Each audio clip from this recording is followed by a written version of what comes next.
Hey everyone, I'm Megyn Kelly. Welcome to the Megyn Kelly Show. It's a very busy news day. There's a lot happening right now. The House is expected to vote on the release of the Epstein files this afternoon. A move President Trump now says he supports. We'll talk about it. Plus, we have to get into the soap opera that literally everybody in the media and the political world is talking about, involving Olivia Nuzzi and her former fiance, Ryan Lizzo, who used to work for Politico, and RFKJ, and now another politician. You may know a lot of these figures. RFKJ, of course, has been on this show many times. He's now our Health and Human Services Secretary. Olivia's been on this show, too, and is a friend. Ryan Lizzo of Politico, never on this show, but man, is he fighting back in this love triangle in which they allegedly find themselves with the reveal about another politician. I mean, what this has to do with your life, I know not. Literally nothing. But it's just one of the biggest stories that's out there right now. Literally everybody I know has sent it to me. Like, everybody wants to know what we think, what you think. Does it mean anything in the larger scale of life? I don't know. I think our guest today will have some thoughts. She is Emily Jashinsky, and she is the host of After Party with Emily Jashinsky on the MK Media Podcast Network. She's also now the host of the Megyn Kelly wrap-up show that airs on SiriusXM channel 111, the MK channel. That's at 2 p.m. right after the show. You can speak to her every weekday by calling 833-44-MEGYN, 833-446-3496, starting at 2. Or you could get on the line a little early if you want to be one of the first ones. Don't miss a moment. Subscribe to this show on YouTube and follow me on Insta, Facebook, and X. Let's be honest. America can still be a dangerous place, and you cannot afford to wait for help. Sure, you could use a firearm, but in today's America, defending yourself with deadly force can have legal consequences. According to FBI data, 99.9% of all altercations do not require lethal force. And that's exactly why so many are turning to Byrna. Byrna is proudly American, hand-assembled in Fort Wayne, Indiana. These less lethal self-defense launchers are trusted by hundreds of government agencies, law enforcement departments, and private security companies as well. Over 600,000 Byrna pistols have been sold, most to private citizens who just refuse to be victims. Byrna launchers fire rock-hard kinetic rounds that will stop somebody in their tracks, and powerful tear gas and pepper projectiles that's more like, it's like a pepper spray on steroids that's capable of stopping a threat from up to 60 feet away. No background checks required, no waiting periods. And Byrna can ship straight to your door. You can get it in either orange or black. Take responsibility. Protect your future. Visit Byrna.com right now, or your local Sportsman's Warehouse. That's BYRNA.com, or your local Sportsman's Warehouse. Visit now and be prepared to defend. Emily, welcome back. Great to have you. Thanks for having me, Megyn. Good to be here. It's as good a place to start as anywhere else, I guess, since everybody's talking about it. Now, most of the audience is like, who? So Olivia Nuzzi is this rising star in the journalism field. She worked for New York Magazine. Prior to that, she went to Fordham, and then she worked for some far left publication, didn't Daily she? Beast. I can't remember. Yeah, she was which at the one. Daily Beast. Daily Beast. Okay. Yeah, Daily Beast. And she got a job working for New York Magazine. She's got, sort of a flair with the pen and the storytelling, in my view. I enjoy reading her stuff. She was one of the few reporters to come out and report on what she saw around Joe Biden's mental infirmity prior to the election. It was late in the game, don't get me wrong, but it was prior to the election and prior to the debate, I should say. Right? Wasn't it? Was it prior to the debate? Yeah, I think so. It was right around there. Right after the debate. Okay. In any event, there weren't that many leftists who were willing to write about what they saw in Joe Biden. She was one of them. But then it came out that she was having an alleged affair with Bobby Kennedy. They're calling it a digital affair, which sounds wrong. But what they mean by that is no in-person interludes, like phone sex, basically. Forgive me, audience. And that basically her career wound up taking a massive hit because Kara Swisher, as the reports have it, went to the head of New York Magazine and said, Olivia, one of your reporters, is having an affair with RFKJ, whom she profiled, which is what makes it professionally very dicey. And she got turfed from New York Magazine. They fired her. The the story has another wrinkle because she was engaged at the time to political writer Ryan Lizza, and they'd been living together. And he did not go quietly into the night. When all of this happened, she wound up filing for a restraining order against him in court, accusing him of taping her and, stalker-esque behavior. He denied all of it and said, she's the only one who's done anything wrong here, not me. And she wound up withdrawing her motion for a restraining order. He points out, without any proof of her allegations against him. So he feels, and to use his word, that he's been defamed by her without evidence, and that people are still walking around with this idea that he somehow did anything wrong, whereas he says, I'm the victim. I got cheated on by, my fiance. I thought I was going to marry. RFKJ came out at the time and said, I don't even know her. She just profiled me one time and apparently has developed a stalker-esque interest in me. And I don't know what this is about. I did not ask Cheryl Hines about this when she came by my set to promote her book because it just felt very rude and untoward. And if this is true, how is it Cheryl's fault? Mm-hmm. Maureen, my pal Maureen, our fellow star on the MK Media Network, Callahan, she would beg me right now to make the point that her reporting is that Cheryl and RFKJ got together when he was still married to his previous wife, Mary, I think her name was, who was having severe, mental issues. And she was basically being driven crazy, I think in part, according to Maureen, by some of Bobby's actions. And so Maureen is very unforgiving of Cheryl, too, because, look, there is that old saying, you lose them how you get them. You lose them how you get them. So and there's another report that Ryan Lizza was with somebody else when he got together with Olivia. So once again, you lose them how you get them. I don't know whether this is true. That is in the news today, that he allegedly, people on Twitter are saying, you can't play the victim. You cheated with her on somebody else. Forgive me, Ryan Lizza. Do not know whether that's true, but that's what the folks are saying. If you deny that, we'll report that too. So this is a very tawdry mess. But Olivia has just gotten rehired by Vanity Fair to write for them. And she's also releasing what appears to be a sort of memoir called American Canto, C-A-N-T-O. She's moved to L.A. She was in D.C. She's moved to L.A. and she was in New York for a time, too. And this book sort of juxtaposes between her life as a political reporter on the trail, covering Trump, covering all, these big presidential races, and her obvious allegations that she had an affair with Bobby Kennedy, which, by the way, I've got to just be honest, I buy entirely. I really have zero doubt it happened.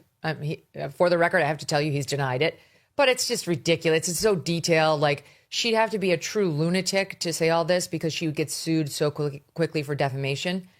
And if he were innocent, he would sue her. If you think of it, if you're Health and Human Services Secretary and you're a married man and somebody's coming out, a reporter, saying all these things with you, and not a word of this is true, you would absolutely sue her. But you wouldn't if it were true and you knew she had your text messages and so on. I don't really care. I got to be honest. I think half the people we have in office right now have probably cheated on their spouses. And I just post Me Too, Emily. I'm kind of oh, it's their business. It's hard enough to find, great politicians. It's not ideal. It's not something I would choose, it's wonderful, but I don't know. I've kind of given up on these fights. I used to be much more interested in them. And now I'm just kind of whatever. Can we just find somebody who knows how to govern? And I mean that for Democrats, too. I don't think it's great. I certainly don't like when somebody holds themselves up as a paragon of virtue like Doug Emhoff. And then we find out that they've got this kind of a history. Please spare me your moralizing. Okay, but we'll get to the end on what Ryan Lizza just did, which adds a brand new wrinkle to the story in 1 minute. But what does this say to you, this whole saga? Because it's so many topics that we all, and people that we all cover and know of, and an industry that we cover and we know of and we're in intimately.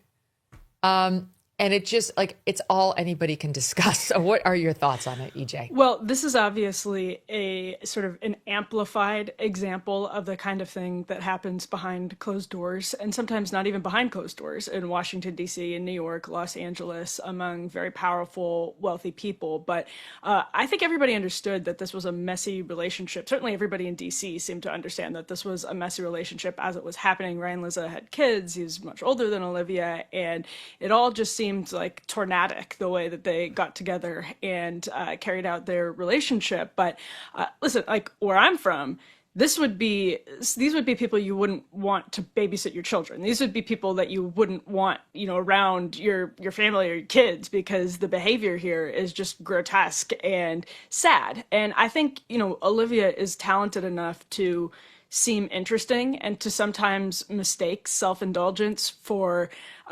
talent. And she definitely has talent, but there's this, I think, permission structure people who want to be great writers sometimes give themselves, which is if you are self-deprecating enough, that's license to also be very self-indulgent. And the writing in the Vanity Fair excerpt of the book that was released yesterday, it is so overwrought, and you could just tell that she wants to be great.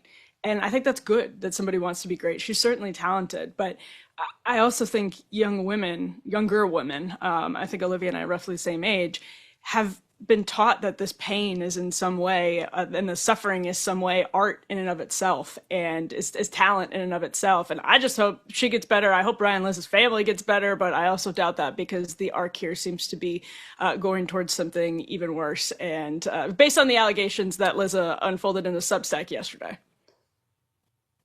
I know. I mean, it's like, I don't know. Very clearly, Olivia and Ryan Lizza did not belong together. Seems very clear. This was not a good match. And, lots of people handle that bad situation badly rather than getting out of the relationship honorably. They make bad choices, which wind up hurting the other person. And I'm always hesitant to really like completely go scorched earth, again, unless they hold themselves up as a paragon of virtue, because you never know what the other side is. It's like, in my experience, generally somebody does not cheat unless the relationship has really gone bad. Now that can be very, very wrong. Sometimes like really sweet spouses who are very loving and caring and supportive do get cheated on because the other person has got some issue. But, how do we know on the outside? In any event, look, I'm not excusing it. I'm just saying it's complicated to try to analyze these things from the outside. Okay, so she decides, it's very interesting because she never gave an interview about this alleged affair. It was all articles about her. But it was very clear, especially on some of like the Page Six reporting, the New York Post reporting, that she was cooperating behind the scenes. You can usually tell as the pictures get nicer of the person they're reporting on. You can usually deduce that there's some cooperation. So in any event, weirdly, like her star has kind of risen as a result of it. She's, like her name has been out there. She's kind of painted as a femme fatale. I don't know. There's like intrigue around her. She's stunning, absolutely beautiful woman. And I think she's very talented. People are mocking the writing because it's a little flowery. But I think it's very good. I've always enjoyed her pieces. I appreciate some effort in making political coverage somewhat flowery as opposed to just a punch in the face. For lack of a better adjective, she probably wouldn't like flowery, but you know what I'm saying. She works at the rhetorical flair, and I'll take a little flair. It's too much for our friend Charles C.W. Cook over at National Review, who's not a fan, but that's not a surprise to me. He's English. So now she writes this book, and the excerpt is in Vanity Fair, and we've got some of it here. Okay, first of all, before we get to what's in here, let's go to the Emily Jashinsky dramatic reading from After Party last night. After Party with Emily Jashinsky airs live on YouTube Mondays and Wednesdays at 10 p.m. If you're missing it, you're missing the party. And then you can pick it up as a podcast or a YouTube show, so you can still check it out. But anyway, here's just a little clip of EJ giving her dramatic reading full with the black sunglasses that Olivia wears in her photo shoot on the Vanity Fair spread. Here, watch. I did not like to think about it, just as later I would not like to think about the worm in his brain. that other people found so funny. I loved his brain. I hated the idea of an intruder therein. Others thought he was a madman. He was not quite mad the way they thought, but I loved the private ways that he was mad. I loved that he was insatiable in all ways, as if he would swallow up the whole world just to know it better if he could. Thanks for making me watch that. It wasn't that dramatic. It was, it was a rereading of what she said. Tasteful. And like, well, yeah. Here's one of the opening paragraphs of the excerpt in Vanity Fair that dropped yesterday. I would take a bullet for you, the politician said. He always said that. Please don't say that, I said. I always said that. From his mouth, the bullet theoretical launched the bullet possible. I did not like to think about it, about the armed man at his speech or the armed man who broke into his home. And she goes on to set up this relationship in which she cared about him and vice versa. I loved the private ways that he was mad. I loved that he was insatiable in all ways, as if he would swallow up the whole world just to know it better if he could. He made me laugh, but I winced when he joked about the worm that you just referenced, the brain worm. Baby, don't worry, he said. It's not a worm. A doctor he trusted had reviewed the scans of his brain obtained by the New York Times. He told her he did not still have a brain worm or ever, as far as we know. Okay, it goes on. She does talk about what she loved about him, his blue eyes, her favorite body part of his, which she says was, there shouldn't have been a long pause there. I think his nose, right. His nose. and her favorite of his favorite of hers, which was her lips. And then hold on, I find this is the part that everybody kind of wants to hear about. She writes, she did not care about their 39-year age difference. She said, they both, quote, moved through the world with amused detachment and deep sensitivity, contradictions that worked somehow in concert. She writes that despite being sober for decades, Kennedy told her he still uses psychedelics and even smoked DMT, a powerful drug on which people are known to have what feel like near-death experiences. She told him she liked uppers. I told him that I took Adderall. And she writes that she said, I love you, only after he said it first. He called her Livy and wrote her poems. He said he wanted her to have his baby. He promised to take a bullet for her in the part I just read. She, as the excerpt reads in the New York Times profile that just dropped, profiling her in the book, she loved him. She loved the politician, even though she was a political reporter, and he was then a presidential candidate she had written about. She loved his eyes, blue as the flame. She loved that the sight of something as trivial as a rose could move him to tears. She loved his insatiable appetites and his particular complications and particular darkness. They write about a digital affair with Kennedy that revolved around texts and phone calls. The revelation derailed her career, leading to her fire at New York Magazine and a very public explosion of her relationship with Chris Cillizza. Kennedy tried to brush her off, sending her into self-imposed exile in Los Angeles. The book paints a picture of a nation and a personal life for her on fire. She describes the mutual infatuation that consumed her, even if it was never consummated. She's ambiguous in the book, but said in one of many interviews, we were not sleeping together. But American Canto is far more than bearing witness to Trump world, and about how she believes that warped her just as it warped the country. Okay, that's basically the highlights before we get to Ryan Lizza's response. But I don't know. Am I being too forgiving of this affair? I feel like it's a Kennedy.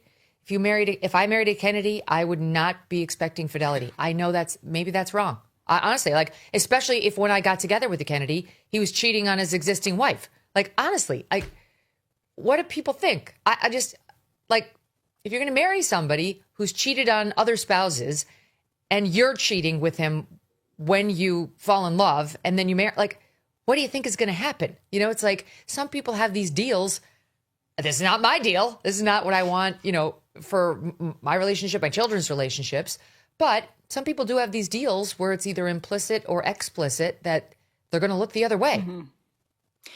And again, to the point that you were making, without knowing what's really happening, I mean, even the book refers to him as just the politician. And so it's very intimate, but also sort of detached in a way. And we don't have his side fully. We don't have the full details. We never could. We can't go back and, you know, be in their social circles and know exactly what was going on behind the scenes. But I will say, I do think it's interesting that Olivia told the New York Times she kind of demurred when asked whether she had the text messages because RFKJ says this was basically unrequited, that she was sending him, as you mentioned, Megyn, text messages, sexual types of text messages. It is hard for me to believe she would do that without it being requited, because what an insanely risky thing to do to a man who is as high profile and powerful and married. But she also told the New York Times she seemed to say she wasn't going to be releasing any of these text messages, and that she kind of said maybe she doesn't even have the text messages. And then Liz's story sounds a lot like R.F. Kennedy Jr.'s story, which is that she was texting him all of the time. So again, I just don't know. I genuinely don't know what's true. It's not hard for me to believe, on the one hand, given Kennedy's history, even with his deceased wife, that was very public. So it's not out of the realm of possibility, certainly. One other thing I wanted to add, though, is also that as talented as I think Olivia is, she does moralize, and she did a lot in Trump 1.0, and that's part of what bothers me about this story. I remember the time she held up her phone playing crying migrant children during a White House briefing in Trump 1.0, and the entire media hailed her as like this brave hero. I think as the administration went on, she kind of like learned to have more like detached bemusement and a little bit of fun with it. But her and Ryan Lizza both are sort of like anti-right people who have held themselves up as responsible journalists and criticized a lot of people on the right for a long time. So I also do feel a bit irked by the revelations of their very, very, very messy and sordid personal lives. Fair enough. I will say she's always been very fair to me in her writing and her approach. She's never ostracized me, and I'm on the right. Like, that's rare. That is very rare. So I always liked her. I mean, she's definitely farther left than I am, but I don't really care. To me, this is just like, obviously she's got a thing for older men. Yes. Okay, so before we get to Ryan Lizza, it's a dark thing too. It's a freaking dark thing, because that penchant led her first to Keith Olbermann. Isn't that punishment enough for anything that happened thereafter? Isn't that the rest of your life? She's paid her penance for whatever would come later. He's so disgusting. It's amazing. Katie Tur and he as well lived together for years. Katie Tur. Oh. Yeah, of MSNBC, who is many years his junior. They were together for many years. And he continues to attack her now publicly. He's so angry about how that ended. I guess she must have dumped him. And now he was with Olivia for 4 years. 4 years, Emily. The reporting is that he, and this brings me to Ryan Lizza. We knew, I think, that she was with Olbermann. Did we? Steve Krakauer will let me know. Steve knows everything. Yeah, there's been rumblings, he said. I thought I knew that. I wasn't surprised to learn she'd been, but I didn't remember that they lived together for 4 years. 4! So Ryan Lizza, I'll get to Keith Olbermann and Ryan Lizza now. So Ryan Lizza, he's not exactly the jilted fiance. He's more the cheated on fiance. I think he jilts her. Or perhaps at that point it was just mutual. I mean, it's like, but he comes out with this extraordinary piece. Oh, wait. All right, just 1 second. My team points out there is something else in her excerpt I need to read. Okay, she writes the following. She writes, like all men, but more so, he was a hunter. Okay. In a literal sense, he used not a bullet, but a bird. It was not about a chase. I don't even actually totally understand that. Like birds and bees? No. It was about not about a chase, but about a puzzle of logic and skill that amounted to a test of his self-mastery. He was the mouse and the architect of his maze, the giver of his own pleasure and torment. He desired. He desired desiring. He desired being desired. He desired desire itself. I understood this just as I came to understand the range of his kinks and complexes and how they fit within what I thought I understood of his soul. All right. Can I say, I believe every word of that. I believe he desired. I believe he desired desiring. I believe he desired being desired. I believe he desired desire itself. That's not unusual for a man who's a serial cheater. Again, like, I don't know what's going on in his marriage with Cheryl, but like, just read Maureen's book, Ask Not.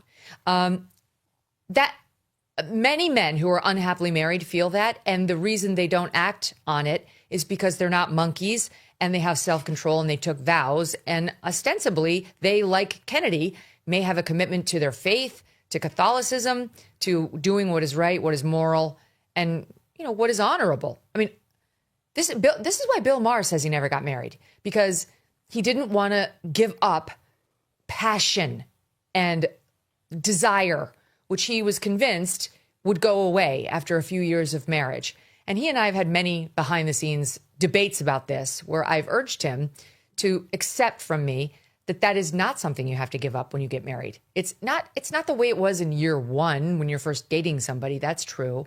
But that there can be like total hot passion and burning desire, even in my case, 20 years into the relationship.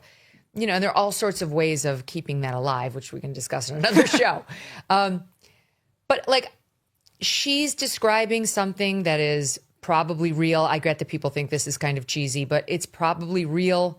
And she's still young. I mean, you're young too. I don't know. Like, am I being, again, too generous to a friend in saying like she may have been swept away by this desire from a Kennedy presidential candidate in a way, in particular, a younger woman might fall for, like this, desire is unique or real or something new and exciting. That's like literally every man. No, I don't think, I mean, it's entirely believable that she would have been about 30 years old at this time, maybe even a little younger than that. And the power imbalance, I mean, we talked about that throughout Me Too, but the power imbalance in a situation where you have this like swaggering historic figure in Bobby Kennedy.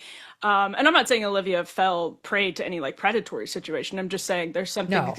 And she doesn't say that no, either. not at all. There's just something that, you know, there's something romantic and seductive from her perspective, clearly in the writing, about being approached by somebody that famous and powerful and mythical who wants her. So, yeah, I mean, I think Kennedy is probably very aware of the effect that he has on women just by virtue of being a Kennedy. I think every Kennedy is very aware of that. And Olivia is clearly, through this writing, you can see taken in by the mythology of all of it. And you could probably put any random like 27-year-old in her shoes and you would get the same result. There's, I think, a 39-year age difference between them. I mean, like, it's something massive. It is clearly it's a thing where she likes the older men a lot, because truly, like, I'm 20 years younger than RFKJ, and I mean, there's zero. I'd be like, okay, of course he's married and I'm married, but like, I wouldn't date somebody 20 years older than me at all. By the way, just a word for dating somebody your own age. I just want to put that on the record. Something wonderful about dating somebody your own age is that you age together. Like, you cross, you know, new barriers together, new big birthdays together. But they also know all of your references. I've said this before, but I really mean it. Like, if I make some stupid joke about 80s music, or even like songs of the 70s or sitcoms, or, you know, what happened in the 90s, my husband knows all of them. We both crack up. You know, we grew up in the same movies. Not long ago, we were talking about something about somebody who had jumped some crazy amount of distance. And I said to Doug, "Guy did a Peter Pan right off this bridge." And he knew immediately what that was. And the audience, do you know what I'm talking about? Is anyone getting the movie? You can write to me if you know what it was. It's Megyn at MegynKelly.com. The point is, there's real joy in having those shared references. We laugh 10 times a day based on one of these things. I just think it would be very different. But there are especially a lot of young women who like older men. And I don't know if it's a daddy issue. That's probably something for a psychiatrist, not for me. But Olivia, definitely, this is her type. Because that brings me to Chris. Wait a minute. Not Chris. Ryan Liza. Chris Liza. is disgusting and not Ryan Lizza, and definitely not somebody who Olivia would date. So, well, I know. I mean, hard to say. Yeah, I don't. He's too gross. She would never. But okay, so Ryan Lizza decides upon the excerpt of this thing being published in Vanity Fair to finally really speak out about this, which he really hasn't so far. I mean, Olivia did give a couple of minor interviews just to sort of salvage her reputation when this was all happening to her, but she hadn't done the big in-depth thing like she just did with the New York Times and the excerpt of Vanity Fair.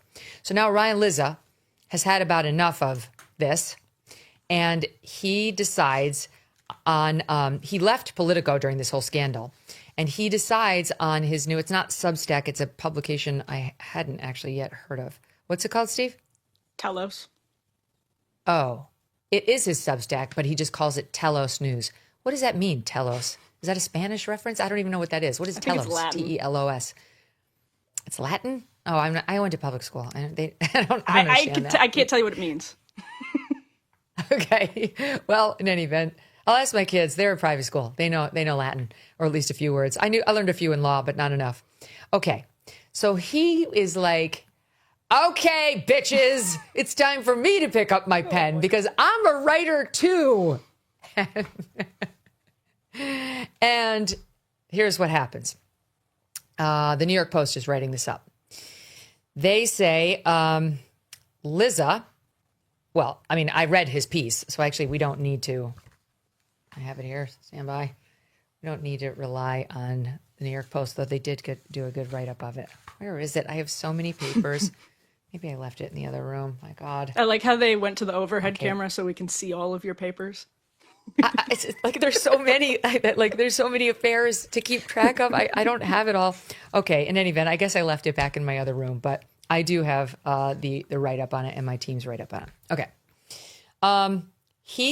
He writes about how early on in their relationship, he helped her out of a jam with Keith Olbermann, whom she had dated. It's the way he words it in his piece is a little weird.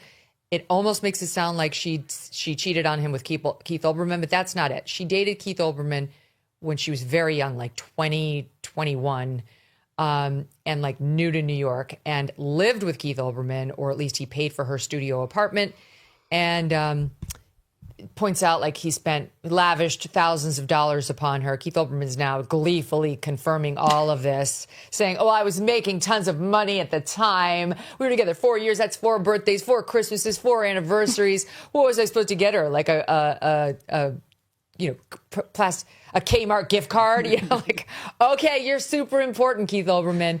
But I'm not going to lie, him actually being Olivia Nuzzi's boyfriend for 4 years does make him slightly cooler than I thought he was. Dude's got game. So he's out there, he's enjoying every second of this.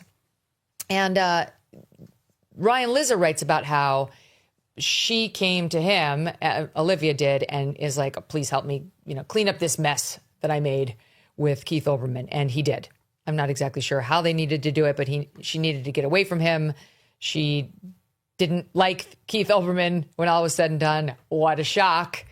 And he helped her clean up that mess. Do we still have Emily? Did we lose her? Uh-oh. We lost Emily. Oh my God. Who is it? Keith Olbermann? He's interfering there. This is the part where it just gets good for Keith Olbermann. All right, we're going to get her back on, but she knows the story, so I'm going to continue reading for the listening audience. Okay.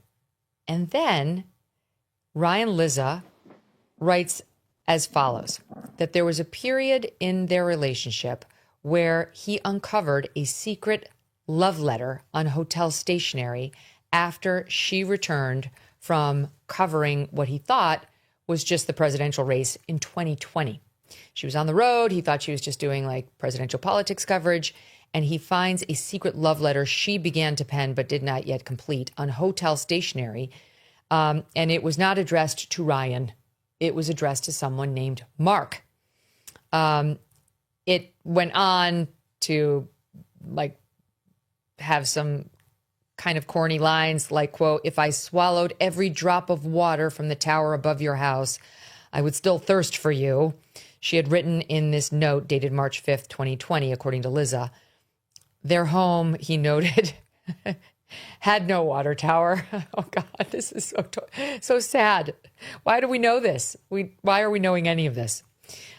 He wrote that another page named the recipient of the letter as Mark, which is not his name, which he said confirmed what he feared, an alleged physical relationship with someone other than himself.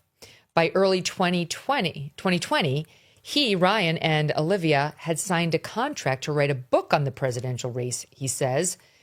But Newsy was busy spending more and more time on the road, including in South Carolina, which he believed was for reporting. Instead, Liza now claims that she, quote, secretly followed this particular man on the campaign trail to pursue him, allegedly sending him explicit photos and messages while telling Ryan Liza that she was, quote, dealing with the crisis concerning her sick mother.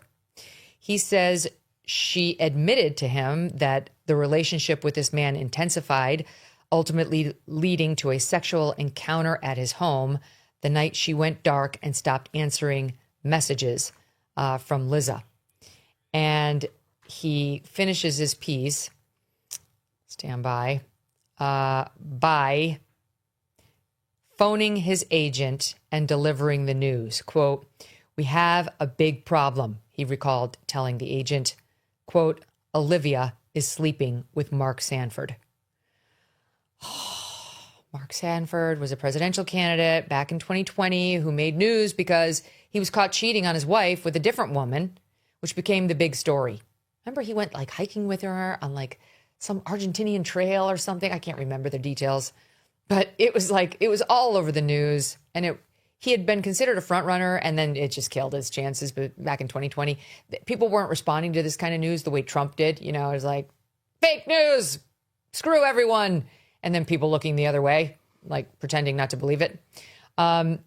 It really did mess up his campaign. And now it turns out, according to Ryan Liza, that Olivia, too, was having an affair with Mark Sanford. And at a time, he alleges, she has not yet responded to this, so we'll find out whether she denies this, at a time when she was covering him. And indeed, if you look back, she did profile Mark Sanford. There are pictures of it. And Ryan Liza says at this time she was either in the midst of or beginning an affair with him and went on to continue covering him. And she was sleeping with her subject, which is a very clear journalistic no. That is not okay by anyone's measure. He asks, how could we write a book about the presidential campaign if Olivia had a sexual relationship with one of the candidates? And they didn't write that book, though I think by 2024, when they broke up over the alleged Kennedy affair, they had once again decided to write a book together. Like they patched things up after Sanford, stayed together, and once again had decided to write a book together, which once again had to be shelved because, again, she was covering RFKJ and allegedly fell in love with him. Well, she says she fell in love with him and began this via text affair, she claims. Again, RFKJ is suggesting, though not that explicitly, that she's some sort of a psycho stalker who like developed a fixation on him after one profile of him. Okay, that's where things are now, Emily. She's back with us. So how do the Ryan Liza revelations about Olbermann, Sanford, and this allegedly being a pattern change things? Because I will tell you, there's now a push by Twitter, by X, for her to lose the gig she's now got at Vanity Fair. They want her to be punished for all of this. That's really what they want, more than she already has been. She already lost her job at New York Magazine.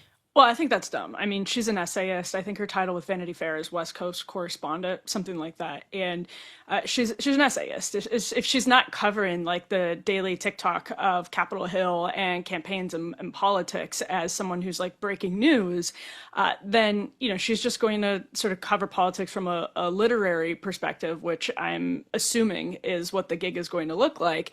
Then if she's writing in first person, new journalism style, by all means, like we should should be begging her to continue writing at this point because she's giving so much.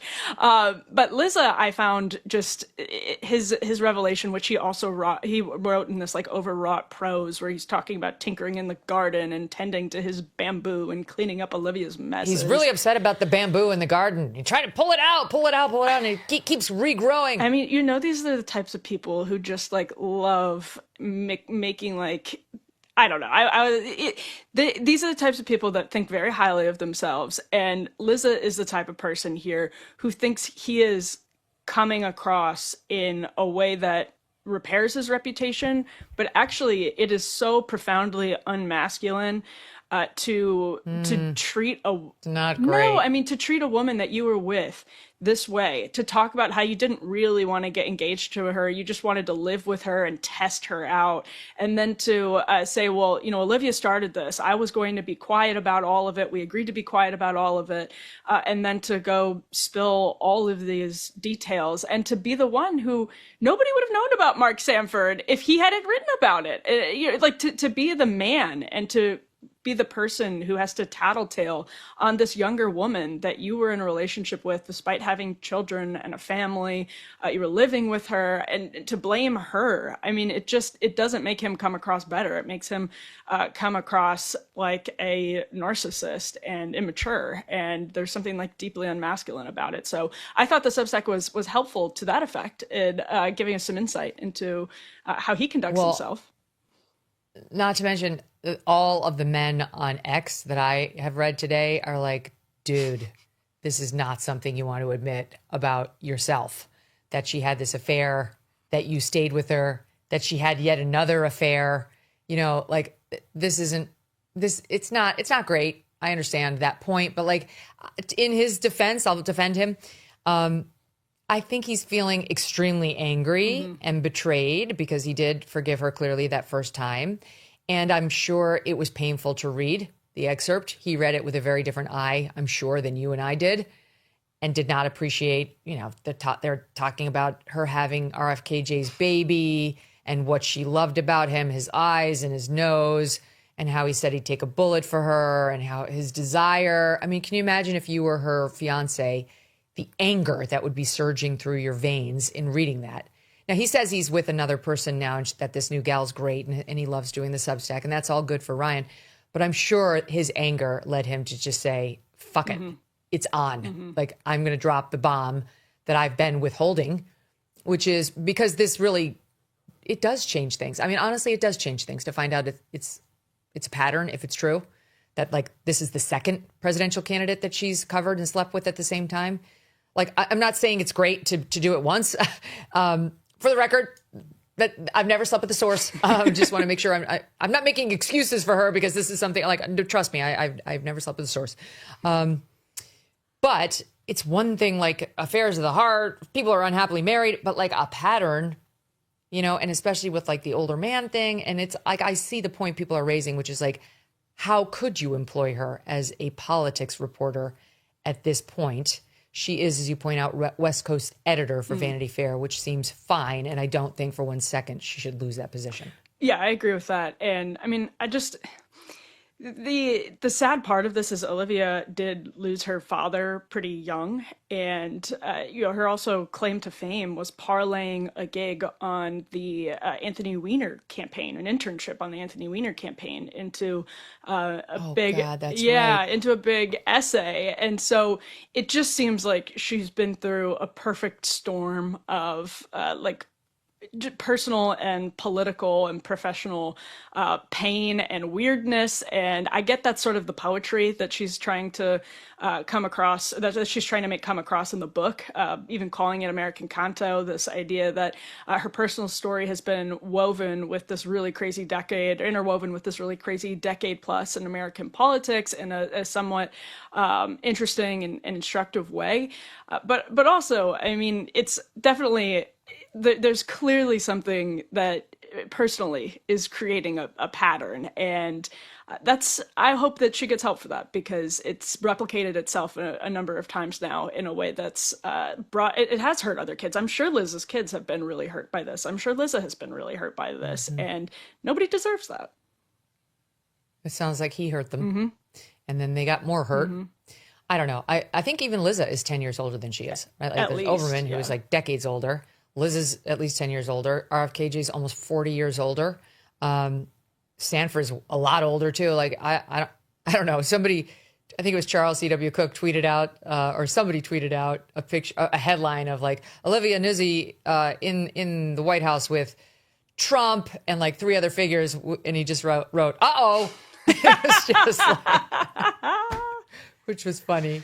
But look, what I would want, and look, she doesn't need my advice, but Olivia has tons of raw talent and she's got a very bright future. This is a dark chapter, but she's going to be around as a political writer for a very long time. And I would love for her and all young writers coming up and young reporters coming up to realize that the best and really only way to make your name in this industry is through your talent. I mean, it's the best and really only way to rise up and sustain a career in this industry. And, you know, the more distractions like this, part of it is life. They're not perfect. They make mistakes. Sometimes those mistakes, if you're a public figure, make news. And sometimes when the news is about you and it's so loud, you feel like you have to say something. I think that's kind of the position she was in here. But it's not something you want to dine out on at all. It's something you want to move on from quickly. And, you know, with any sort of PR crisis like this one, it's probably just best to own it all, own it early and move on. Because it's not a fake news controversy. It's a real controversy. You know, she admits this happened. So it's like, okay. I mean, I will just say, like, when involved in fake news controversies, I have learned at the ripe old age I am, don't give them any oxygen, because that's exactly what your detractors want. They want nothing more than for you to spin your own wheels on their bullshit nonsense about you. It took me 55 years as of today. But I finally figured that one out, EJ. So hopefully the young gals coming up behind me, and guys for that matter, can learn that It's your birthday, sooner Megyn? rather than later. It's my birthday. Happy birthday. This story couldn't have come at a better time. Thank you so much. Well, look, I guess at my ripe old age, what I wish for all these people is healing, actual love, wellness, and bright careers that come from the tip of their pens instead of any other tip. Oh my God. That was beautiful. I mean, like, like 30% of romantic comedies at least, the protagonist is a female journalist, like How to Lose a Guy in 10 Days, like you go down the line. And so I think there's an archetype that especially like millennial women, and probably Gen X too, saw in movies and in television, where there's this troubled journalist who creates great art and writing out of personal struggles, and it's all interwoven. And so I think it's very easy for people to get caught up in the romance of all of that. So I hope that this has been a colossal lesson for Olivia Nuzzi too. Yeah, honestly, I think you're right about that. She actually is getting dragged right now on X because she, in 2015, tweeted out a screen grab from some film or movie or a TV show that had a reporter sleeping with a source. And she captioned it to the effect of, "Why does Hollywood think female reporters all sleep with their sources?" Oh, no. I know. I was like, oh, well, that did not age well. Maybe it gave an idea. I don't know. But like, here's the other problem. Like I said up top, she's stunning. So she'll have a lot of options, you know, like that. Yeah. But look, having come up through this industry, you know, I've been in news now. I don't know. I got in 2004, 2003. So over 20 years. You will have opportunities. You will. It's a dirty, sleazy, sometimes sexy business. And you put in long hours. There are lots of hotel rooms. There is an imbalance of power where very rich, powerful men will definitely desire the younger ingenue reporter.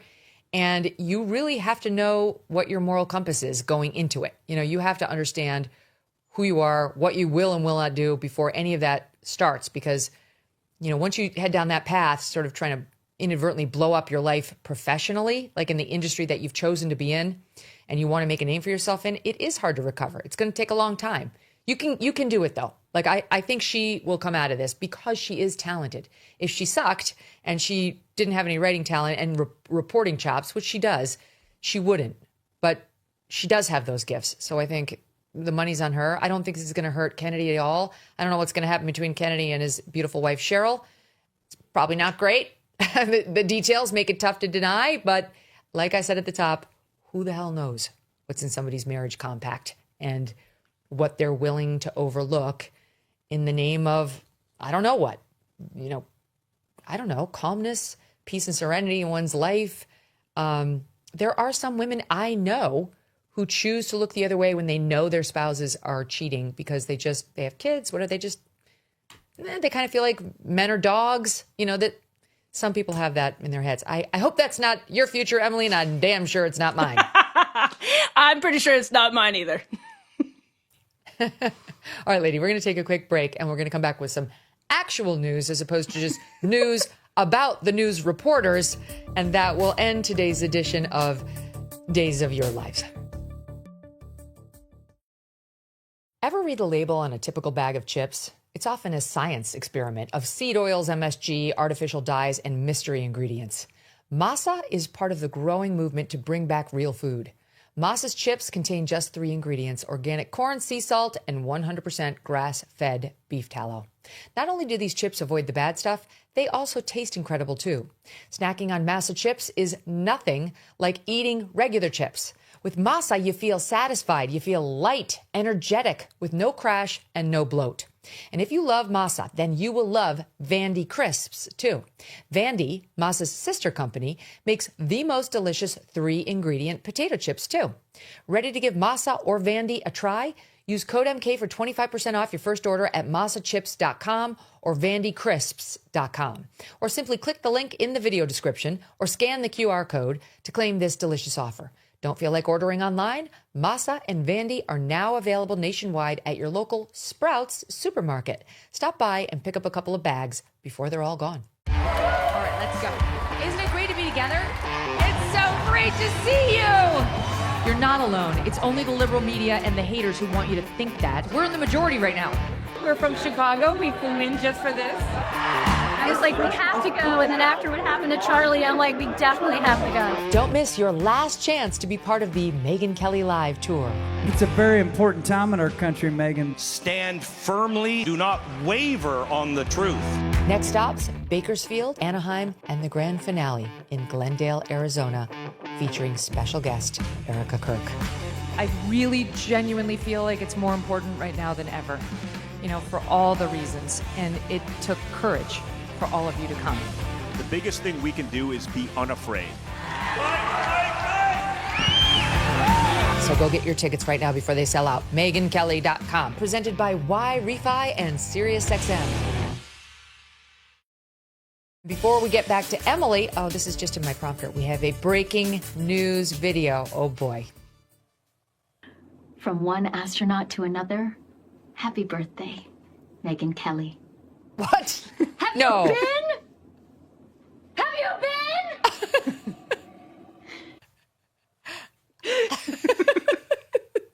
Okay, that's clearly AI, and I appreciate that. I have been.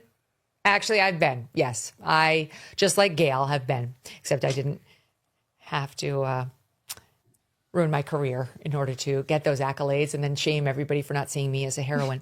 Okay, let's do some hard news. Yesterday on this program, we had Glenn Greenwald, and we were talking about the news that Tucker broke on Friday, that Miranda Devine matched and then advanced on Monday about Thomas Matthew Crooks, the Trump shooter, the guy who shot Trump at Butler, Pennsylvania, killed Corey Comparatore, and shot 2 others. They reported that Crooks had a very large online footprint, that he had been getting increasingly violent in his rhetoric for the 2 years prior to Butler, Pennsylvania, that he had been firmly on the right for half of that time, and then almost like a switch flipped, went over to the left and started to sound more like an MSNBC host. And then beyond that, with his violent rhetoric and calls for hurting people and his hatred of Donald Trump. And then Miranda advanced the story by reporting that he also was part of the furry culture, trans furry culture, that he was using pronouns, they, them, like non-binary stuff, and was into furries, just like we've seen with the Charlie Kirk accused shooter, with the Ascension, Minneapolis school shooting, and so many others, the one in Nashville, Tennessee. We'd be here for a long time, like more than 10 now. We've seen either a trans ideology, a non-binary, or a furry ideology pop up. And we speculated on the show that maybe Miranda got her sourcing from the FBI, which wanted to like maybe change the conversation from what Tucker dropped. She clarified with me on Twitter yesterday, on X yesterday, that's wrong. And she outed it, how she got the story pretty openly, saying, I got it from the same source Tucker got it from. So the same person apparently went to Miranda and Tucker. And they both gleaned various facts from the reporting and came up with these stories. And Miranda was clear to point out publicly on Twitter, the reason it rankled her is because she wrote, all I've ever gotten from the FBI, including under Trump, is gaslighting and stonewalling and occasional irate phone calls. So it definitely was not the FBI who gave her the story. She said the leadership of the FBI has been nothing but hostile. So wanted to clarify that. And then also add a third reporter who got this same leak from this same source, independent journalist Brianna Morello, who advanced the story by reporting that this shooter had, quote, multiple deviant art accounts that she says are potentially associated with Thomas Crooks. One such account prominently displays they, them pronouns. A secondary account under the username The Pick Microwave has since been deleted, but its contents remain viewable. The account contained 8 original artworks created by the user, all of which were overtly violent and depicted individuals being shot, beaten, or covered in blood. There's one example with like a cartoon figure with a yellow face and a blue shirt holding a rifle, and 2 people clearly dead and shot on the ground. We're showing it for the watching audience right in front of them. She also reports Crooks allegedly opened a PayPal account under the alias Rod Swanson. Important note, that name Swanson may have been inspired by former FBI senior agent Rod Swanson. The former FBI employee was the chief of investigations for the state of Nevada during the 2017 Vegas mass shooting. He also had a Gab account under the name Epic Microwave. And there he posted a series of pro-lockdown, anti-Trump messages. This dovetails the Tucker reporting. More and more, there are questions about what the FBI knew and what they didn't know. Whether this stuff was offered to them and whether they took it, were interested in it, and did anything about it, right? This reporter, this person who went to Tucker, Miranda, and Brianna, like, did that person go to the FBI as well? Did they review the files? Did they think this was interesting? And why aren't they briefing us on this at all, given that Crooks is dead and the investigation appears to be over? This is unfathomable. I mean, the fact that none of this information has been made public, that the FBI has not once come out and said there's also evidence, substantial evidence, by the way, from Crooks's posting history of him flipping to the left and then posting openly pretty violent musings. That is the fact that we have had nothing on that until a source went to Tucker Carlson and then to Miranda, then to Brianna with this information, according to Tucker, which was gleaned by using private detective tools. So at the minimum of what the FBI would have access to, there are 2 possible explanations. Neither of them is good. One is that the FBI didn't know any of this, which I don't buy. In fact, I think it's likely they probably had some of these posts come on their radar before the shooting itself. The second explanation is just that they've been keeping it from the public for some reason. They claim active investigation. That makes pretty much no sense whatsoever. But they have, been very quiet about what appears to have obviously been known behind the scenes. I mean, I don't buy the first explanation, the first possible explanation that this was not on their radar. And I don't particularly understand why they would have any good reason for the second explanation, which is that they've just been sitting on this information about potential they, them pronoun use, not potential, I mean, pretty obvious, linked to the phone number, linked to the email. It's outrageous. And furry culture. Yes, and if I'm the family of Corey Comparator and I see the back and forth with the, quote, Willie Tepes figure that you talked with Glenn about yesterday, someone who is linked to what has been designated as a foreign terrorist organization, a European Antifa group, I'm absolutely furious because it seems insane that the FBI either missed this or has been keeping it quiet. That is just, either way, it is unfathomable and infuriating. And why does, according to Tucker's reporting, Thomas Crook's online profile end virtually as soon as he starts corresponding with this William Tepes? I mean, if you were going to speculate about it, you might guess they moved the communications to a different forum that's not traceable and not retrievable. You know, maybe they took it over to Telegram, or they took it over, I don't know, even to WhatsApp, or someplace other than a place that's easy to retrieve, because it does, he was posting quite a bit prior to that. So it doesn't track that he just suddenly went silent. We're talking 700 plus YouTube comments over the course of a couple of years. That is not a limited social media profile, or a limited digital footprint, which is what the FBI said initially it was. And when the FBI initially made comments, they basically said Crooks had anti-immigrant and anti-Semitic, which clearly he had actually serious anti-Semitic posts, and that's what they were public with. So when the FBI publicly said that, are we to believe they only saw the first half of his digital footprint and not the more recent stuff by the time he committed the shooting? That was completely left-wing anti-Trump. I mean, that's also unfathomable. And I went back and looked at the report, the congressional report that was released last December 2024, by the task force on this attempted assassination. And they reported something similar to what Miranda, as a journalist, experienced, which was just insufficient cooperation from the FBI. It is in that report. So this has been going on for more than a year now, where even congressional Republicans are frustrated with the FBI. A journalist like Miranda, who is very good on this topic, frustrated with the FBI. So what are they being so cagey about? None of the possibilities right now seem to reflect well on the FBI. I want to give them the benefit of the doubt because I haven't spoken to them, and they've always been very good to me. And so they're the ones, they helped us out. They broke the news of the rest of the manifesto of the Nashville shooter. We broke that. You know, Stephen Crowder had gotten his hands on it originally and did amazing reporting early on. And then we got the rest of the story, and the FBI was not shy. This Trump's FBI, Cash and Dan, not shy about calling out the trans ideology of that shooter. They weren't shy about it in the Minneapolis shooting. So, like, I don't get why this would have been ostensibly a secret in the case of the Butler shooter.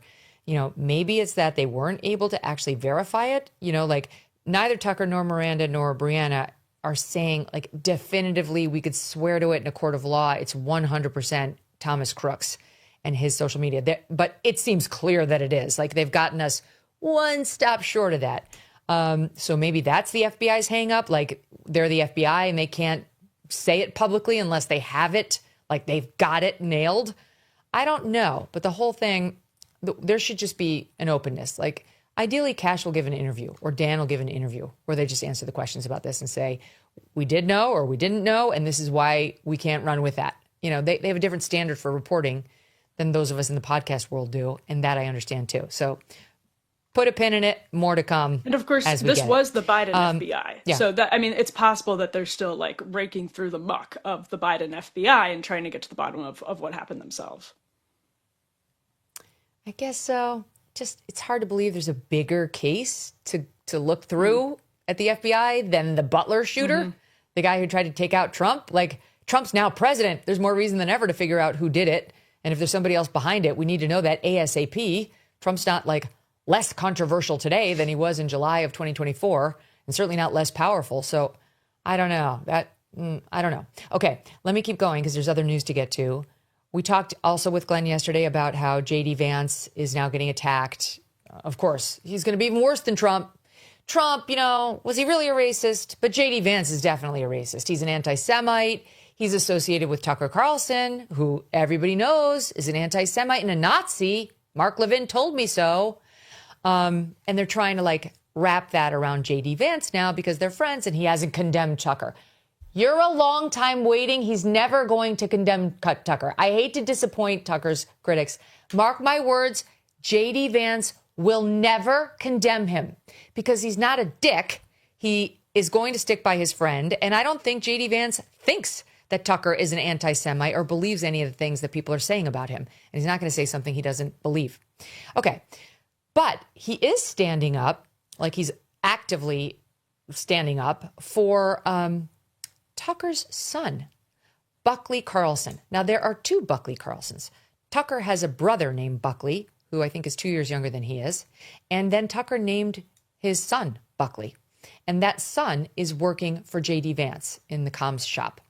And because he's Tucker's son, he's now getting all this pressure on him. He's getting labeled like a bigot. It's crazy. The attacks on Buckley Carlson, which are totally unjustified, and they've just decided to pick on him and pretend he's got positions that he doesn't have and demand that like someone speak out about it. It's like, what?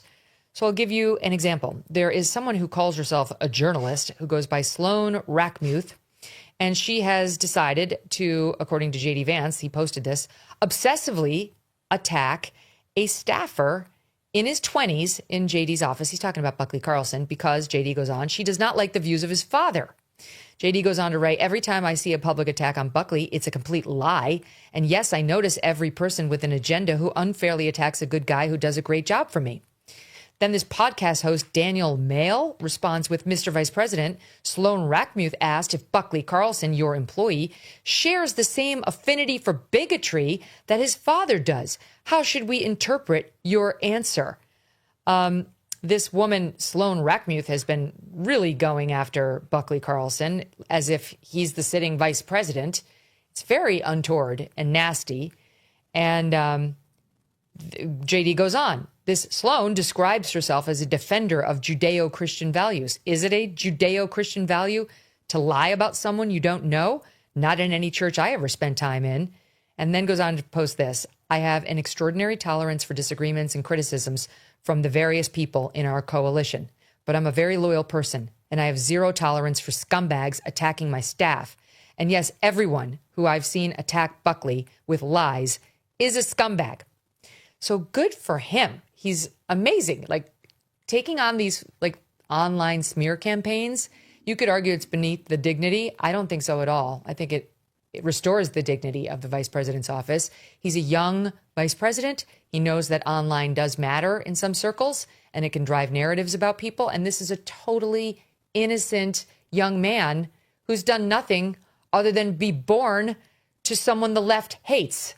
So good for the vice president for saying, you keep coming at me, you're going to hear from me. And by the way, Buckley Carlson, he used to work for Jim Banks. He is being confused for his uncle, who has some fiery social media posts. But if you consider yourself a journalist, as the Sloan Rackmuth and others do, they immediately, it appeared a lot of people immediately conflated or confused his uncle for him, which is a very easy thing not to do. It just takes a little bit of Googling before you post and a little bit of verification before you post, if you say you're acting in a journalistic capacity. And nobody here in DC... By the way, Emily, also because if you look up Buckley Carlson, the brother, his ex-bio is like loving father, right, husband, the brother.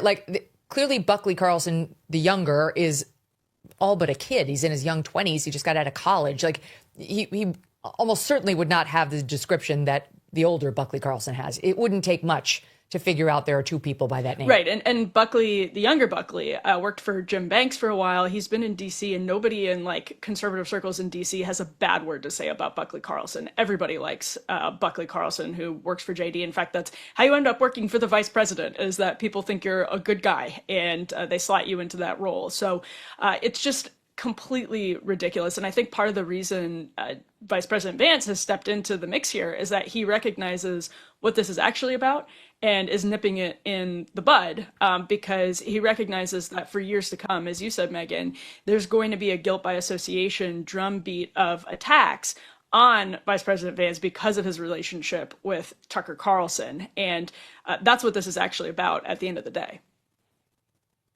So then we get Dave Rubin responding to J.D. Vance with a post that reads, Mr. VP, I submit this respectfully. You're totally right. Nobody should be judged for their parents' words or actions. But, and I think you know this, the very people relentlessly attacking Jews now have Indians next up on the docket. And that includes your wife, even if she eventually converts to Christianity. So yes, Tucker can interview whoever he wants. His brother can post garbage memes all day. And his son, who may be just fine, can work for the vice president. But I think people are asking you to stand up when you see something evil.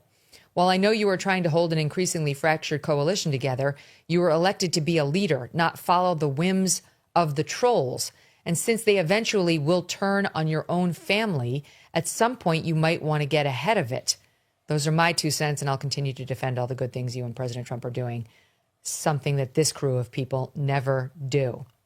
What do you make of that one? Unfortunate. I mean, really unfortunate.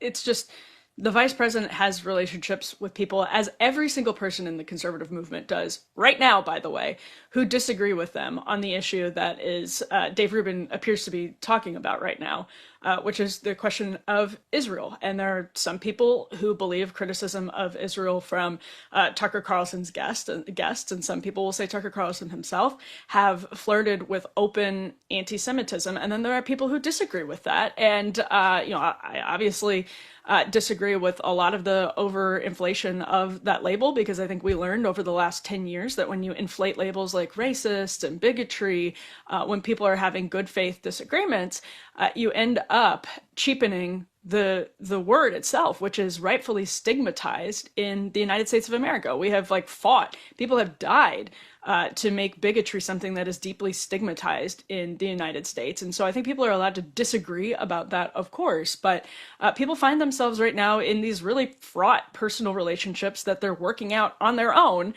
behind the scenes. And it's obviously much more complicated when you're the vice president or when you're a public figure.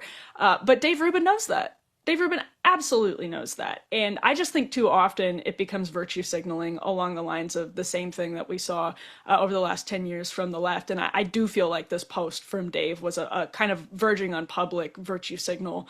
And that is the stuff that's going to needlessly tear people apart. Yeah, there's definitely a faction of the conservative right, that's the more neocon faction, the more pro-Israel faction, that is turning into BLM 2020. I mean, that it's very alienating and it's very not conservative, and it's not going to serve anybody well. Not the right, not them. It's a pointless exercise, because most conservatives will recoil when faced with the choices of say it my way, rather than get on board. That is just not for us. It's just it's not how we've operated. It's not in our DNA. So yeah, I agree with you on that wholeheartedly. The other thing is, I don't understand what he's talking about. What do you mean? Not to follow the whims of the trolls? What does he mean? I think people are asking you to stand up when you see something evil. What is the evil thing? Is Tucker evil? Because I don't think J.D. Vance believes that, and he's not required to. You're talking about Fuentes. Here's something that's bothering me. I mentioned it yesterday. I didn't get to it. If he's implying that J.D. Vance hasn't said anything about Fuentes, he's wrong. Just as the New York Times, Jamel Bowie was wrong yesterday when he said that J.D. Vance refuses to condemn Nick Fuentes. He has condemned him. He doesn't spend all day, every day, condemning Nick Fuentes. This guy is a podcaster, but he has done it. I remembered him doing it, and I actually asked my team to pull the clip, and here's at least one of them. I think he's done it repeatedly. Watch. In your own movement, that's what I want to ask about, because one of the supremacists who was saying things like this about your family, Nick Fuentes, an avowed anti-Semite, went after your wife. He had previously dined at Mar-a-Lago with Donald Trump.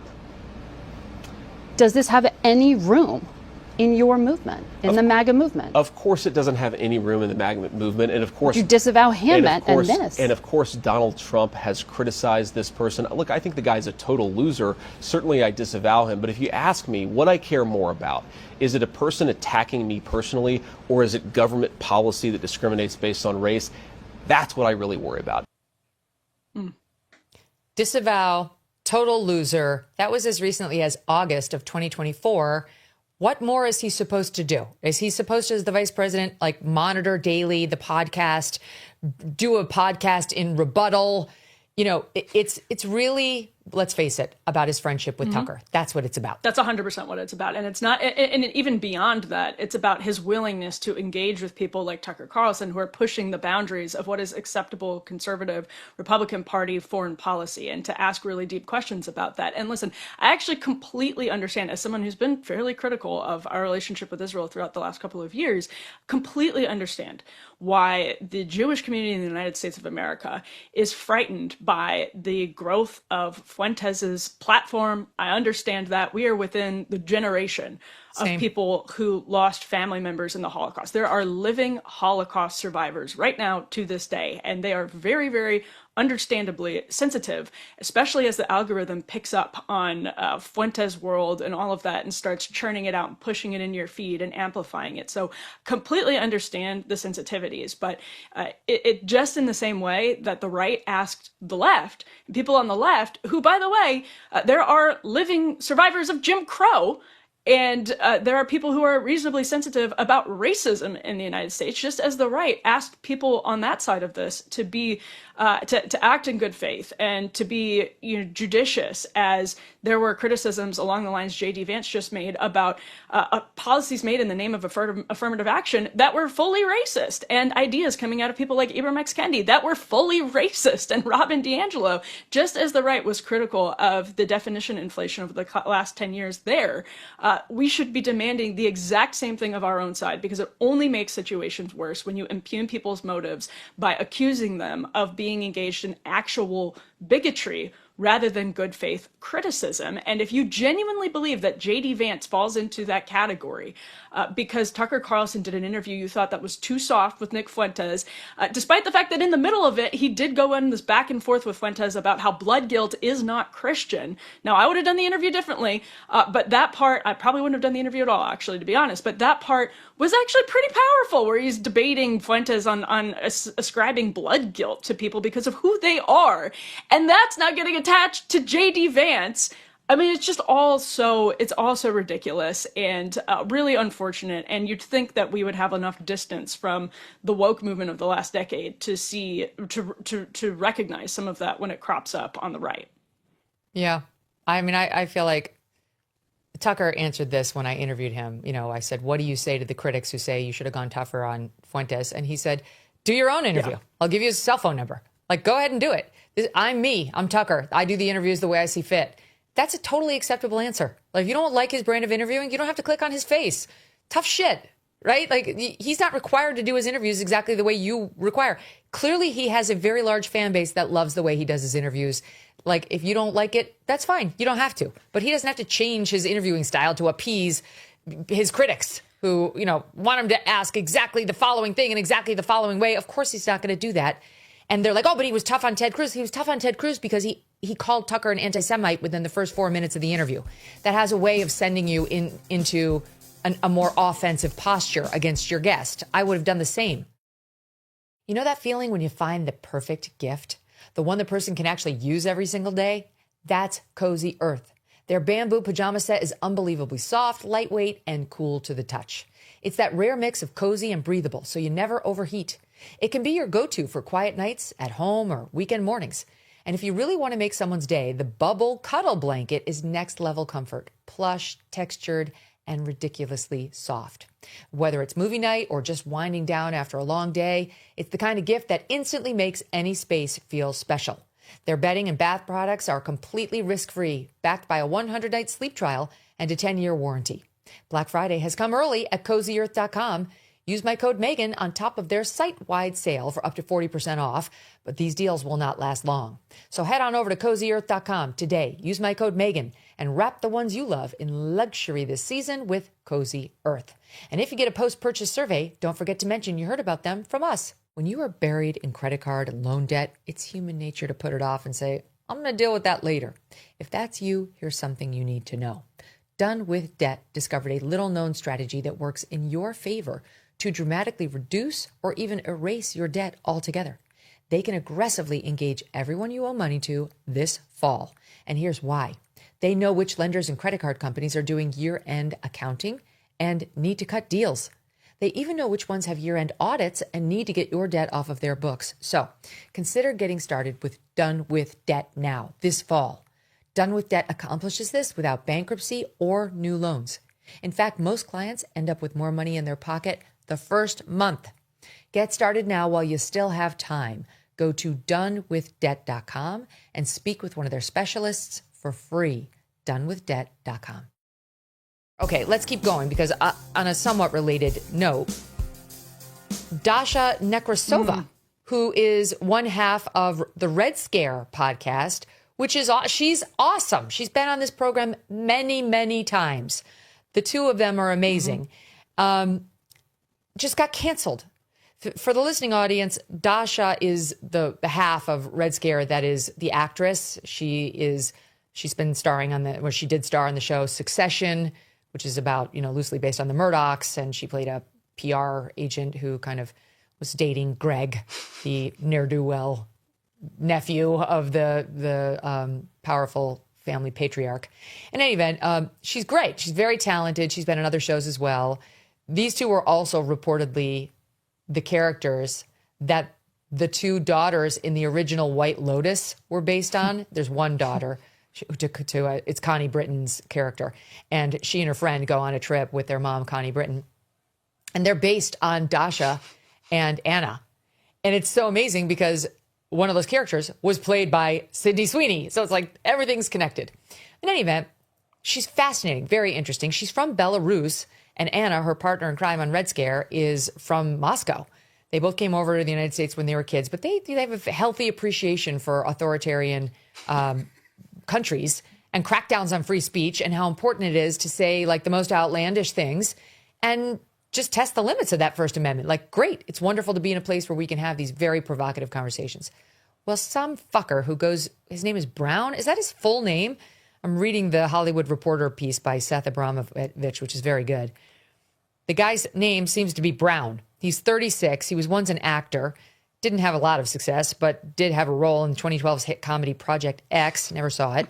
Finding himself disillusioned, writes Abramovich, with the acting world, he transitioned to producing, most recently with the comedy horror Fuck My Son, with an exclamation point. Real nice. The title of which drew titters ahead of its premiere, Jonathan Brown. This guy, it turns out, has for years now been trying to get Dasha canceled. He is emailing relentlessly the agency that represents her in Hollywood. He's been tracking her for years, keeping the agency updated on who she's having on Red Scare, why they're too controversial for polite company, what she did or did not do during the interview. Keep in mind, these two were originally Bernie Bro supporters, right? They kind of migrated rightward when the woke left exploded, but they were fine with Hollywood when they were Bernie supporters. Now they come under the microscope because they're not woke. He continued to email them, to post on Instagram about her, to list their alleged crimes. Meanwhile, it wasn't them saying anything. It was their guests. And he didn't like that their guests said certain things that were controversial, and they were. Went on to list, they had on Alex Jones. I cannot sit by in silence anymore. I ask you to do the right thing, condemn this hate. This cannot be what our industry is about. Steve Bannon, they were outraged. He was outraged. Steve Bannon was on the show, and on and on and on.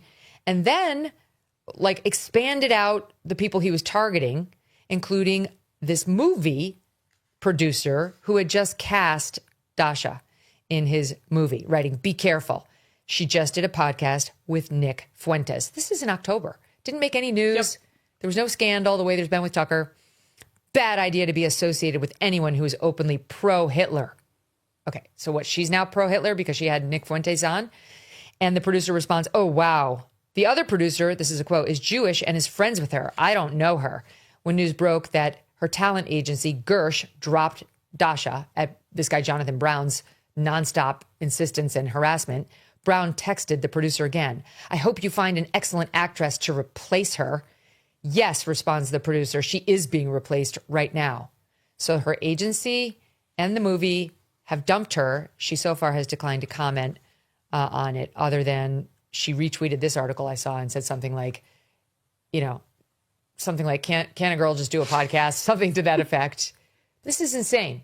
So she's been blacklisted now in Hollywood and with the talent agents because she has a podcast on which she invites controversial figures. And they too, Emily, do not like the way she interviews those people. It's an entertainment podcast. It's not even like a political news podcast. They talk about culture, they talk about politics and foreign policy sometimes, but it's entertainment. They don't purport to be journalists. They don't purport to be like deep moral actors. They're literally just, when they remember to turn the microphone on, having conversations about like news of the day and pop culture. And I actually feel like I learned a lot about Nick Fuentes from the interview that they did with him, because it was a soft interview. She's an actress, she's an artist. They're on an entertainment podcast, and they were doing like a human interest piece with Fuentes, where they're just talking to him about why he does this, why he does that, and they, I think, had his guard down more than he has in other interviews. So I actually thought it was a pretty compelling conversation. Same thing with Steve Bannon. Now, again, you and I are journalists. We act in journalistic capacities. We're not saying that we would do podcasts like Red Scare does podcasts, but they are literally artists. They are not. Camille Paglia had a great line during Me Too, where she said the idea of an artist as a moral actor is, quote, a sentimental canard of Victorian moralism.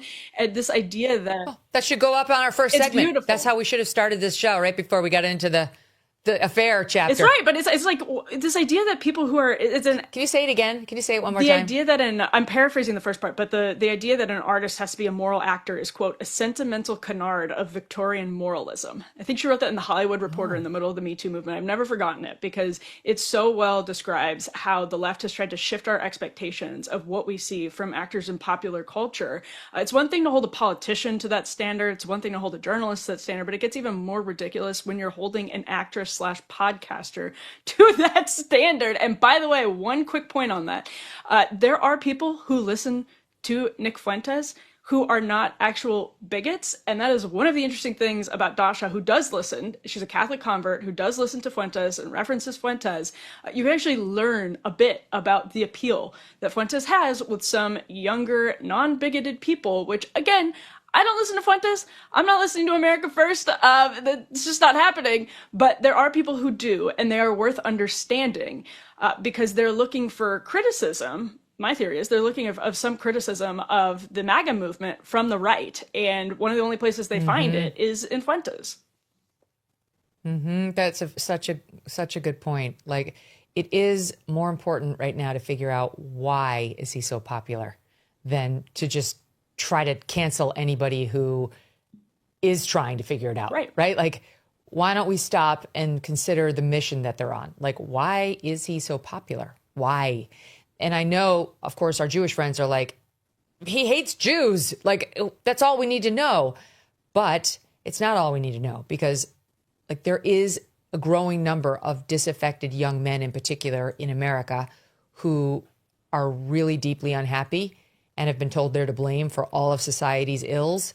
And his message is resonating with them. He talks about more than Jews and blacks and women on his show. When he talks about those groups, it's not great. It's not great for any one of those three categories. I can attest to that. But it's not all he talks about. And so some of his stuff is compelling and it's very interesting, and he says it very well. He's a persuasive arguer. So I understand the perceived threat with him, but what we need to figure out is why. What is it about him? And I think from that standpoint, these interviews do have real value, because maybe there really is a need that needs to be filled by somebody for whom the price of admission is not so high, right? Like, you don't have to get through all of that bile in order to hear somebody say these other things. And I don't know, I'm sick and tired, though, of like the New York Times saying he's the new Charlie, like he's filling the void Charlie left. That's all bullshit. Like, no, he's not. Those two couldn't stand each other. Charlie was noble and beautiful and faith-based and a God-loving Christian. Nick Fuentes is not noble and he's not beautiful. He's angry, and I understand it. And I actually, like, I forgive him his anger. He's had like some bad things happen to him, and I get all that. I hope as he matures, he understands that it's not the right move to blame it on whole groups of people or condemn whole groups because you've been treated wrong, whether it's by a woman or a person of color or a Jewish person, whatever it is he's doing. Because he does have the shot, if he were able to somehow reform those other things, of being like a hugely consequential figure. And I don't know, he doesn't seem to have any interest for now in doing anything on those other fronts. He seems to really revel in alienating those groups and saying the most hateful things possible about them. So in any event, okay. So that's enough about him. One question for you. There was Rod Dreher. Is it Dreher? Yeah. I never know how to pronounce it. I really like him. But he's been he's been suggesting that there's as many as 30 to 40% of GOP, Capitol Hill, and White House staffers who are groypers, who are Nick Fuentes followers. Now, that's not the same thing as the New York Times saying it. The New York Times would say that just to try to like demonize a whole group. Rod doesn't have those motivations. So I know you've been doing some reporting on this. What have you found? Yeah, no, I heard that figure. I read Rod every day. I really, really appreciate Rod. And he reported that a DC insider told him as many to 30 to 40% of Gen Z staffers, Republican staffers in Washington, D.C. were groypers. And then he said he talked to about 10 Zoomers, Gen Z people, when he was in DC recently, who all confirmed that number to him. And I mean, I've been here for a long time, been involved in the conservative movement, youth movement for a long time, deal with tons of students, have done like literally more than 100 coffees probably in the last 5 years alone with students. And so I went to sources. I went to 7 sources, people everywhere from the White House to Capitol Hill, all with the exception of one, I would say populist aligned, nobody older than youngish millennial. And everyone was like, that number is crazy, which confirmed my suspicion that number was way too high. One person, an administration source, said it's not even double digits. So what's important about that is there are some, and Fuentes has made a concerted effort to infiltrate institutions. He says that's what his movement is trying to do. So yes, it's true. Like there actually are some, particularly young men, who fall into that category.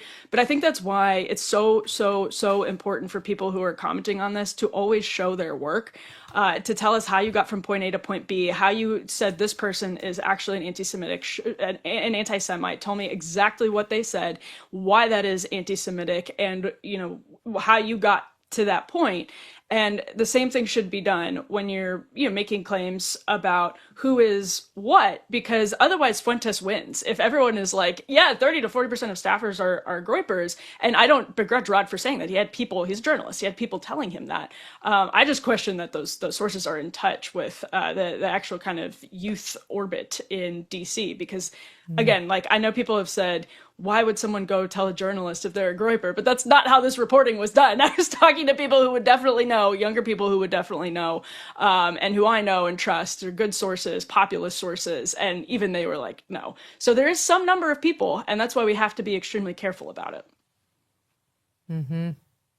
I also think that if there are people who are tuning into him because they do have negative feelings about those groups, right? Like if it's not his other messaging, if it is the messaging about Jews or blacks or Hispanics or Indians or women, that's important to know too. And the answer to that is not to call Tucker or anybody platforming Nick Fuentes or talking about it like an anti-Semite or a woman hater or a bigot. The answer is to provide more information to those people and to try to rescue the conversation. In other words, like, I don't think creating him as like this boogeyman who can never be platformed or discussed in polite society will help. I think it will only make people more interested in him. And look, as somebody who definitely does not want to see bigotry, misogyny, anti-Semitism grow, I think we have to be careful about not behaving so badly that it just gets used against us as like, God, you really are awful.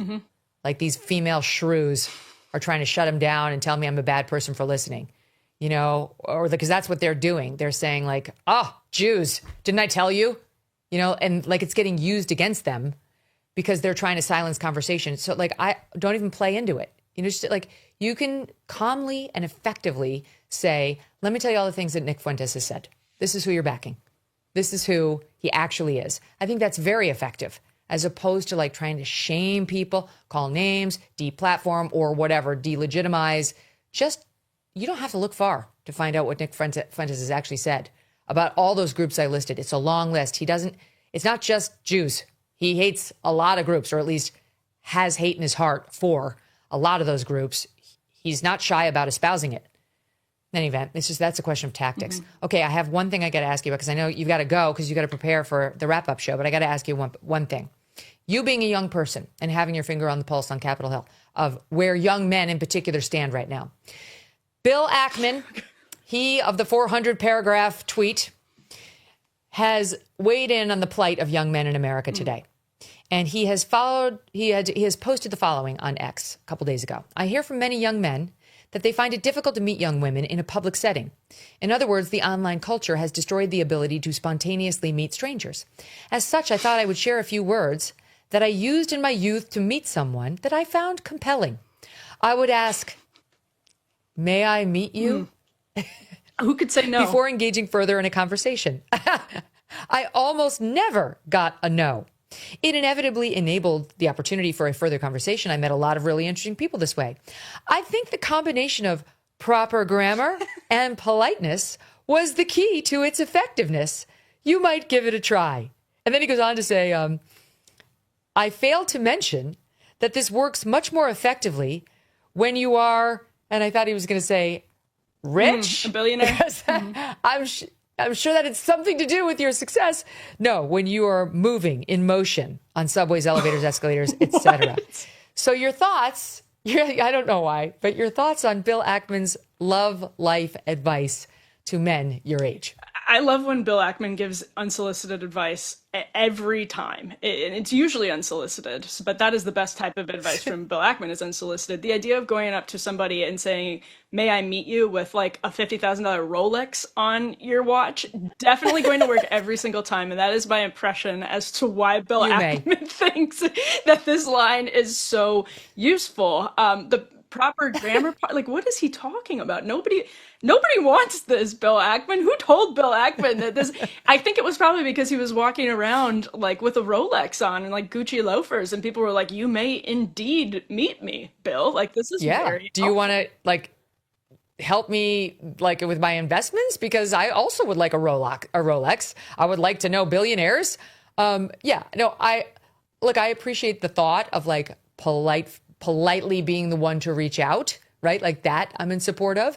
And also of a man being the first to sort of knock on the door or be the like initiator. I think we do need to get back to that. I think it's in a man's nature to be the pursuer, to be the lion.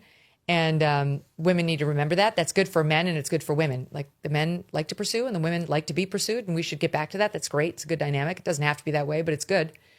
But I'm not sure, may I meet you is the way. I would say something like, wow, you're stunning. Who are you? That might get a woman's attention, like a compliment or a joke, something even self-deprecating, something to making a woman laugh is like a beeline to most women's hearts.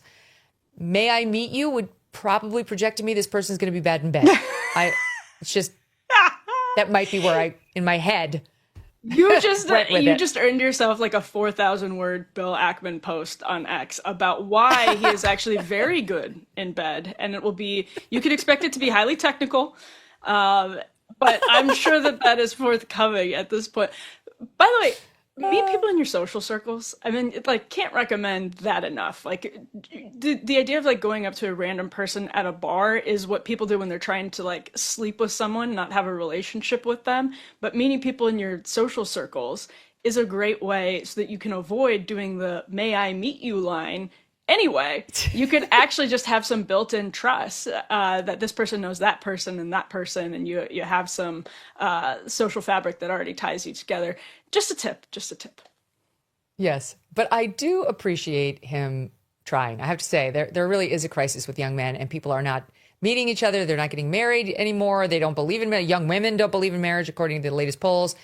And so, like, more guys actually should think of the young men and say, for whatever it's worth, this is how I did it. And like, there will be other nerdy types like Bill Ackman for whom that is a nice line and it will work with their personality. It's so whatever, take it for whatever it's worth. And, Bill Ackman married this completely stunning, brilliant woman who I went to MIT. So it all landed pretty well for Bill Ackman. So who are we to judge? Emily, a pleasure. We will see you on the after show. Thanks for doing it. Thanks for having me. 833-44-MEGYN. Everyone call in. MEGYN, because Many years ago today, my mother Linda was giving birth to me. She had given no thought to how to spell my name. And when I was born, she said she figured OBGYN, MEGYN. And that is why you have to call 833-44-MEGYN to reach Emily on the after show. Yeah, I talked to her this morning. She, as she always does on my birthday, she told me a story about how she went in there to give birth to me. I was the third child. So the doctor said, oh, you're going to give birth right away. You know, like you go to the fast lane because you're on 3 of 3. And there were 2 other gals who were in there about to give birth to their first babies. And they had to go into like the waiting area because they thought that was going to take forever. And my mom went in there on November 17th, early in the morning. And it was more than 24 hours later that I came out. So they were wrong. Then as now, I was a late arrival. And I've been kind of behaving that way ever since. Emily, thank you, madam. I don't want to make you late, so I'll let you go. Thanks, Megyn. Good to see you. Happy birthday. You too. All right. Yeah. Okay. We'll keep it rolling here because, as you know, Emily's coming up, but we've got a little more news to do before we toss it to her. Okay. What? Steve's talking to me. We only have 30 seconds left in show. Well, we didn't give Emily a lot of time to go prepare for her show. Well, I mean, in our defense, she knows everything that was on the show because she was actually part of it today. Wait, I really wanted to get to that shot of on Bill Maher, Scott Galloway. Let's play it. Where is it? Shot 10. The second worst thing to happen to young people is remote work. 1 in 3 relationships begin at work. This is where you find friends, mentors, and mates, and especially young men need the guardrails of a workplace. But in my view, the worst thing that's happened to young people is the anti-alcohol movement. I've had Huberman on, who I'm a big fan of, and Attia on, and my point is that the risks to your 25-year-old liver are dwarfed by the risk of social isolation. In sum, think of all the amazing relationships you've had in your life and be honest. Did alcohol play a role? In sum, get out, drink more, and make a series of bad decisions that might pay off. Yes! I love that. I totally agree with him. It's not that you need to totally booze it up, but alcohol has been so demonized, and it really can be a social lubricant, especially at a young age. The New York Times did a very long podcast on this 2 summers ago, and it was actually very illuminating.